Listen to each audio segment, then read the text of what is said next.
નમસ્કાર મિત્રો, અમારી યુટ્યુબ ચેનલમાં તમારું હાર્દિક સ્વાગત છે। તો અમારી ચેનલમાં નવા હો તો લાઈક શેર સબસ્ક્રાઈબ જરૂર કરી દેજો।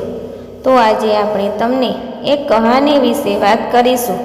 તો ચાલો શરૂ કરીએ આજની આ કહાની।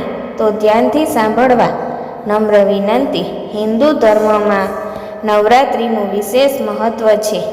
એવું કહેવાય છે કે નવરાત્રિના દિવસોમાં માતા દુર્ગા પૃથ્વી પર આવે છે અને ભક્તો પર તેમના આશીર્વાદ વરસાવે છે।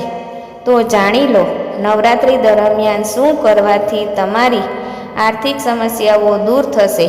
આ વર્ષે શારદીય નવરાત્રિ 3 ઓક્ટોબરથી શરૂ થઈ રહી છે અને 12મી ઓક્ટોબરે સમાપ્ત થશે।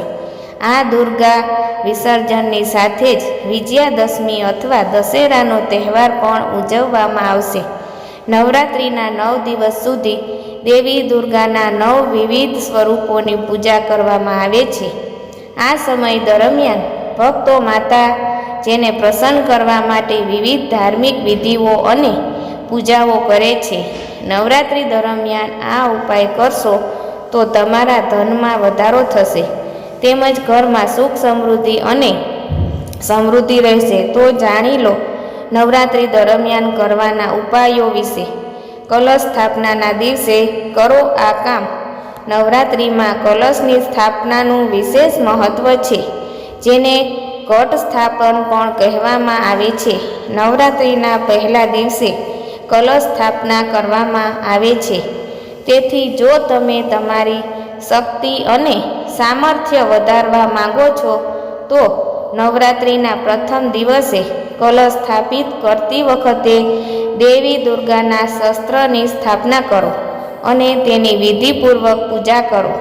આ પછી વિજયાદશમીના દિવસે દેવી ભગવતીના તે શસ્ત્રોને કોઈ પવિત્ર સ્થાન પર રાખો અને ફરીથી તેમની પૂજા કરો। નાણાકીય તંગી દૂર થશે।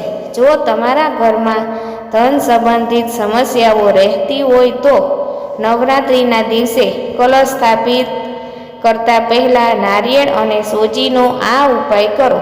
એક સૂકું નારિયેળ લો અને સોજીને ઘીમાં તળી લો અને તેને નારિયેળની અંદર ભરી દો।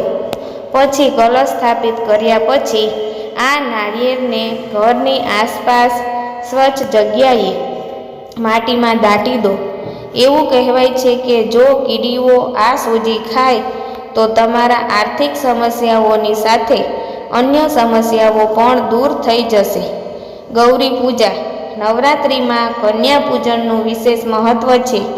નવરાત્રિના અષ્ટમી અને નવમીના દિવસોમાં કન્યા પૂજા કરવામાં આવે છે।